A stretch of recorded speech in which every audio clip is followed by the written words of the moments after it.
Olá, seja muito bem-vindo ao Produtividade Gráfica, aqui o canal onde você tem dicas para ser muito mais produtivo no seu dia a dia do seu trabalho. Olha só, nesse vídeo eu vou trazer uma coisa muito curiosa, que em volta e meia a gente tem aqui na empresa, que são as etiquetas adesivas ou até mesmo tags de papéis com corte especial. Tanto pode ser um simples círculo, como também um corte especial em volta de um contorno, ou até mesmo um exemplo parecido com esse que eu estou trazendo aqui para você na tela. Nesse vídeo aqui, tem três exemplos que são bem clássicos, tá? O primeiro é o sem contorno algum, o preferido de todo mundo, porém, não é tão aconselhado de certa forma, mas tem que tomar alguns cuidados, aí sim dá para ser aplicado legal. O segundo não é o mais preferido, mas é o pelo cliente, mas é o mais preferido pela gráfica.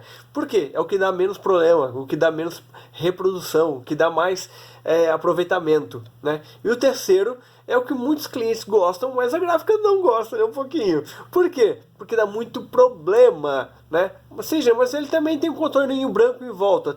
Ele tem, realmente tem. Mas esse contorninho é muito fininho, né? Esse contorno aqui é muito fino. Isso entrega qualquer pequeno problema que der no seu trabalho, tá?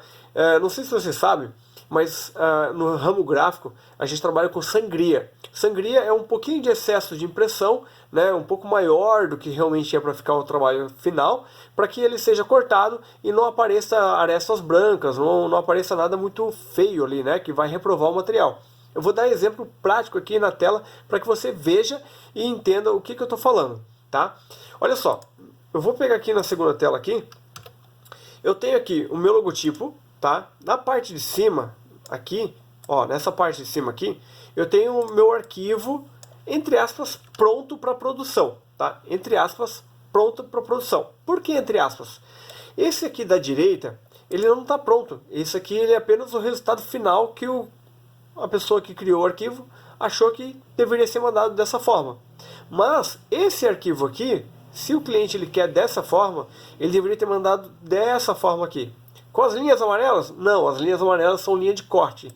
É apenas para mostrar para a gente, que trabalha na gráfica, como que esse material vai ficar no final, certo? Onde é que vai ser cortado. Então, teoricamente, vou dar um Ctrl X aqui, copiei ele para a memória, e está aqui, ó. Isso aqui é o que a gente deveria ter recebido para imprimir, e a linha amarela é o que a gente sabe onde vai ser cortado. Como resultado, eu vou ter essas duas partes de baixo aqui, certo? O que acontece? Olha só, na parte de baixo aqui, da direita, eu tenho um corte, uma simulação, né, de corte, como se o meu arquivo de impressão e de recorte tivesse dado um pequeno deslocamento de meio milímetro, tá? Uma unha quase, de meio milímetro, para baixo e para a direita, ou para a esquerda aqui. Pronto, ficou essa fresta branca em volta, né? E possivelmente o cliente não vai gostar, tá?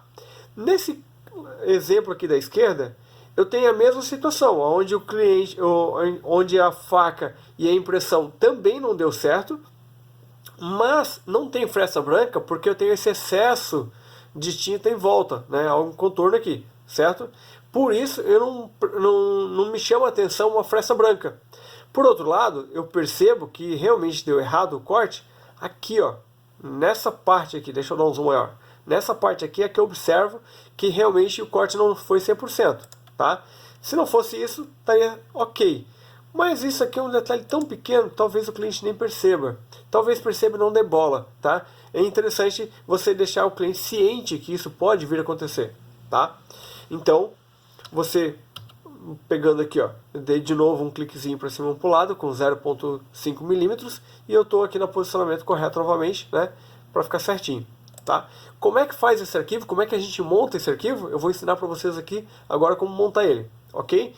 Antes disso, eu vou pegar para você aqui esse exemplo aqui, ó, que a gente não comentou dele ainda, e simplesmente comentar com você aquele deslocamento, ó, de 0.5 milímetro, né? Como é que ficaria aqui? Por que não seria aconselhado? Olha só, 0 para baixo, 0.5 para baixo, 0.5 para o lado. Vou fazer a mesma coisa com esse cara aqui do lado aqui, ó. 0.5, 0.5, ponto. Foi os dois ali. Agora note você que esse aqui da direita, dá para ver que tem uma diferença de corte aqui, né? Ó, aqui tá mais grosso do que aqui, mas Dependendo do tipo de trabalho que você for fazer, isso aqui não vai afetar assim a entrega, ainda é aceitável. Já esse aqui da esquerda, como a margem de segurança ali, de sangria, ela praticamente não existia, né, era muito fina, quando a faca tem esse deslocamento, ele acaba encostando no corte, na impressão, e acaba que fica o corte feio, daí o cliente pode recusar, e enfim, nem a gente que trabalha com isso gosta de entregar o material assim, certo? Então a gente prefere orientar o cliente a fazer o arquivo da forma correta e mostrar para ele as possíveis problemas que ele possa vir ter e evitar esse tipo de trabalho aqui, certo? Como é que eu faço agora um arquivo daquele outro jeito lá? Né? Claro que quando você está criando, é difícil você criar ele pensando já em todas as... Né? Então eu vou criar ele dessa forma aqui. Ó, eu vou apagar, vou duplicar aqui a camada com as páginas com tudo. E vou apagar todos esses aqui que não me interessa agora nesse momento. Tá? Vou deixar isso aqui centralizado. Ok, beleza. Olha só, o que eu vou fazer aqui? Agora eu vou dar uma técnica de produtividade para vocês nesse vídeo, tá? Lembre-se bem do que esteja com muito foco no que você está fazendo e pensando qual vai ser o resultado que vocês querem. Então a primeira coisa que eu penso aqui é, eu vou ter que expandir a minha área, vou ter que ter a faca de corte depois e vou ter que ter a impressão também, certo? Pensando nisso, eu vou pensar o seguinte, eu vou copiar isso aqui para minha memória, Ctrl C e esqueço. Tá? E ficar bem atento para não botar nenhum outro Ctrl C no meio do caminho aqui, tá bom? Senão vai dar erro nesse processo. Deu um Ctrl C aqui, pronto. Copiei, está copiado para minha memória, ok, fechou. Depois disso, né, eu vou simplesmente desagrupar tudo e vou dar um soldar. Ó, pronto, eu tenho aqui a minha faca de corte. Ó, amarelinha. Aqui eu tenho a minha faca de corte. Isso aqui é a minha faca, certo? Que vai ser no final lá. Agora, o que eu vou fazer? Eu vou usar uma outra ferramenta.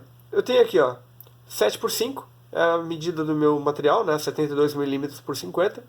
Eu vou pegar esse campo aqui, ó, que se chama de deslocamento, distância de deslocamento. Eu vou colocar aqui 80, né, porque ele tem 70 aqui, certo?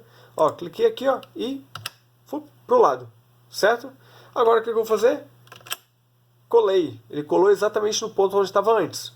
De novo, desagrupo tudo, soldo, só que agora eu vou dar um contorno para fora, tá? Ó, contornei para fora, vou botar 1.5 milímetros, que é no meu caso, no meu exemplo aqui, é o suficiente, tá?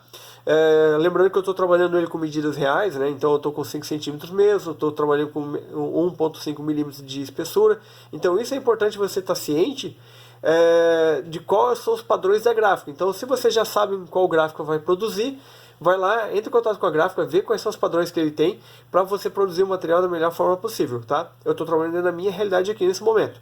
Então eu vou ter aqui 1.5 milímetros para fora, vou dar um Ctrl K, tá? Para separar ele, que é o mesmo que vinha aqui e aqui, ó, certo? Já separei, né? E eu tenho esse excesso aqui em preto, só que claro, a gente não é preto, né? Olha só, eu tenho aqui, ó, verde e vermelho. Então agora eu vou dar um clique no teclado para o outro lado, para eu ter como referência aqui. Feito isso aqui, o que eu vou fazer agora? Eu sei que esse interior é vermelho e o exterior é verde.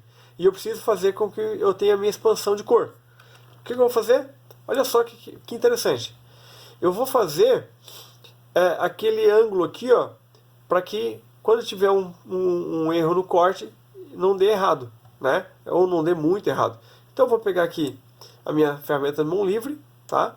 E eu vou pegar bem em cima do nó, ó, cliquei em cima do nó, venho pra cá. Agora, vem aqui, ó, bem em cima do nó, clico de novo, bem em cima do nó. Eu estou usando a mão livre porque a caneta, quando eu vou bem em cima do nó, ela acaba apagando o nó daquele objeto. Então por isso eu estou usando a mão livre. E na mão livre é assim, ó, eu clico, né, ó, cliquei bem em cima do nó, ele grudou ali e eu tenho uma linha.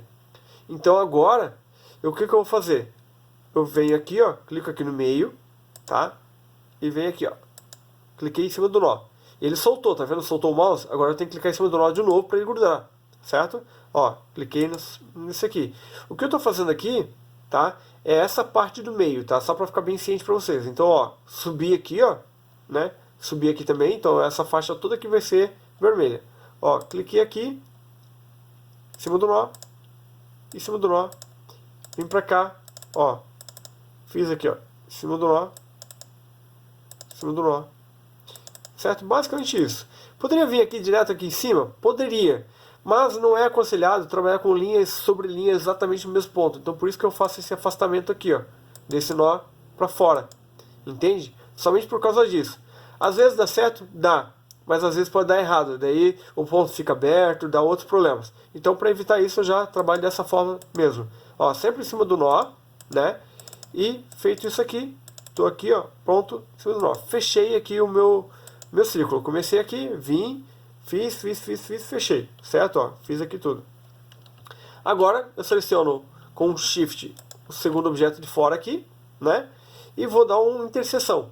Pronto, criei uma interseção aqui. O que é o criar interseção? É criar um objeto em comum entre outros dois objetos. Como eu tinha esse objeto aqui, ó, vou pintar de azul aqui, ó.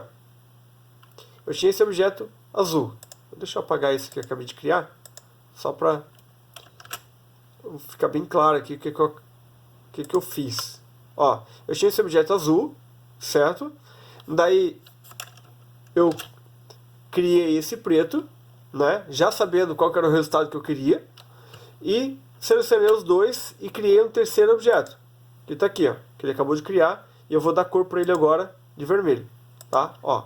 Agora esse aqui já não me interessa mais, eu posso apagar ele. Agora esse azul, eu pinto ele de verde, né? Pronto. E eu tenho aqui meu objeto. Claro que o certo é esse vermelho aqui ser o mesmo. Então eu vou clicar nesse vermelho aqui, ó. Cliquei com Ctrl para acessar ele que está agrupado. E mesmo vermelho. Ok? A mesma coisa o verde. O verde tem que ser igual. Então, clico aqui no verde e mesmo verde. Já estava, beleza. Esse aqui tá estranho aqui, não tá? Na verdade ele não vai ser vermelho, não vai ser verde. Ele vai ser vermelho nessa parte. Então é porque tinha a faca estava ali em cima. Agora eu simplesmente pego isso aqui. Lembra que eu tinha colocado um clique do teclado para o lado? E esse aqui também é um clique do teclado para o lado, para cada um para o seu lado. E eles estão com essa medida aqui de 80. Olha só. Agora eu pego esse objeto, boto aqui, pronto. Agora ele está sobreposto, eu já tenho aqui as minhas sobras, agrupo, pego essa faca, jogo aqui em cima e puxo ela para cima, né? Shift Page Up. Pronto, puxo ele para cima. Agora eu tenho aqui a minha faca de corte já no posicionamento correto. E as duas dicas que eu quis mostrar aqui para você, que eu falei, presta atenção aqui nessas dicas que eu vou dar, é justamente o fato de copiar e colar. Ah, sim, mas copiar e colar é simples. É simples. Mas quando você copia e cola, já sabendo o que você quer fazer, você vai ter um cuidado de não mexer o posicionamento da peça, de já trabalhar com precisão nesse sentido. A mesma coisa com esse campo aqui, ó, de distanciamento e deslocamento, você já configura ele para ter no teu teclado, olha só, por mais que eu mexa aqui, ó, né, o teclado com várias peças para o lado, ó, ele sempre vai voltar com aquele número de clique para o mesmo posicionamento. Isso é muito interessante e faz a gente ganhar um tempo enorme. Parece que não, mas no dia a dia, essa ferramentinha aqui, junto com um simples Ctrl+V, Ctrl+C, faz uma diferença enorme. Eu vou dar outros exemplos em outros vídeos para você ver. Esse aqui já está bem longo já, né? Mas você vai notar que isso realmente faz uma grande diferença para você no seu dia a dia. Eu uso muito isso.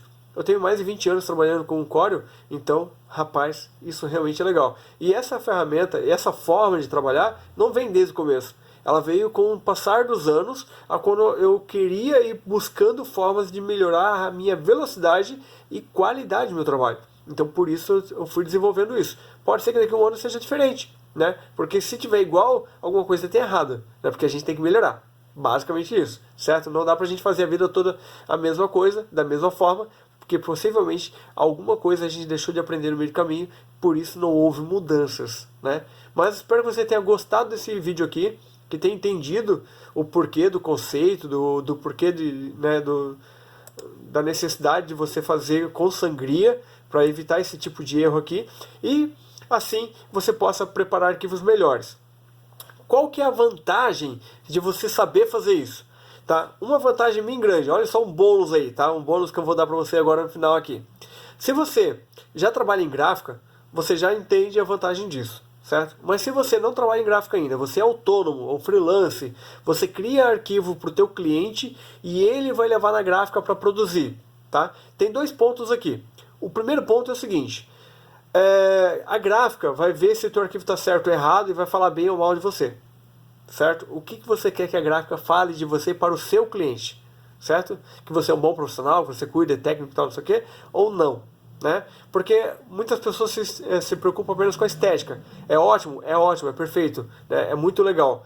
Mas na hora de produzir, se aquela estética lá não for aplicável, complica, né? Faz uma arte em RGB, vai mandar imprimir uma gráfica para ver o que vão falar de você, né? E sem contar que o cliente vai ver aquela verde reluzente lá e não vai ser possível imprimir, né? Sem usar uma cor Pantone, né? Ou outro tipo de padrão. No CMYK não é possível imprimir aquele verde reluzente, aquele azul reluzente, que é usado no RGB, na tela do computador, né? Na tela do computador usa.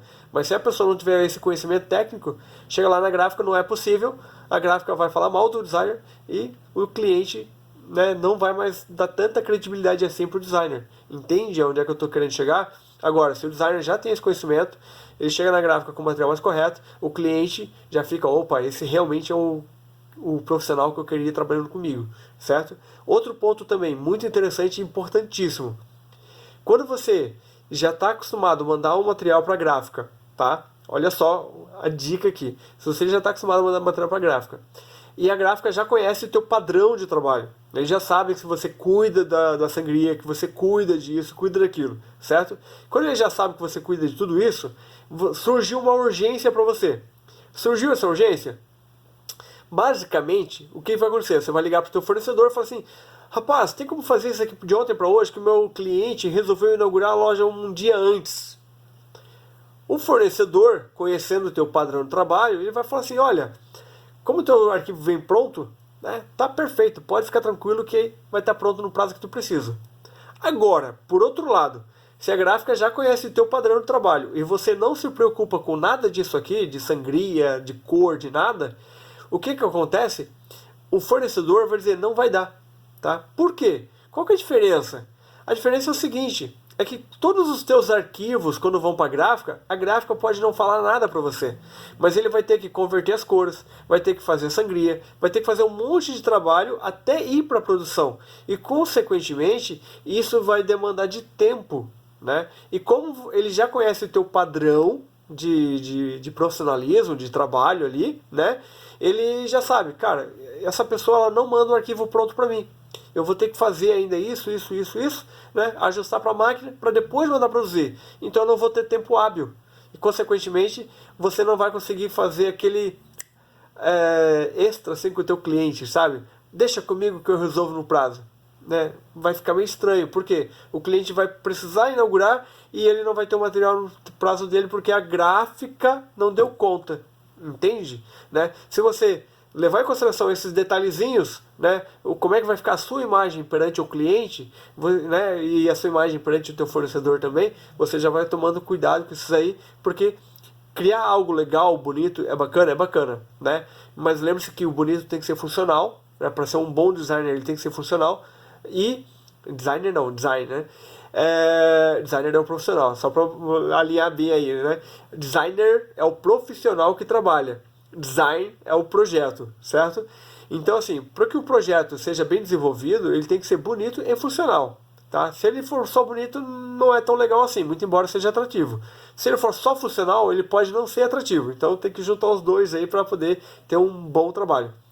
Cardápio, etc e tal. Bom, esse vídeo já está bem longo. Espero que você tenha gostado da forma que eu apresentei esse material e também das dicas que eu dei agora aqui, só falando, né? Espero que você goste. Deixe nos seus comentários aí o que você gostou desse vídeo, o que você não gostou. Dá algumas dicas a mais aí para que as outras pessoas que leem comentário, tem muita gente que lê comentário, né? Isso é muito bacana, né? Pode aprender também nos comentários também. E deixa também nos comentários aí o que você quer ver pro próximo vídeo, né? Eu vou estar aqui sempre tentando trazer o melhor para você, certo? Espero que tenham gostado e te vejo até mais. Tchau, tchau.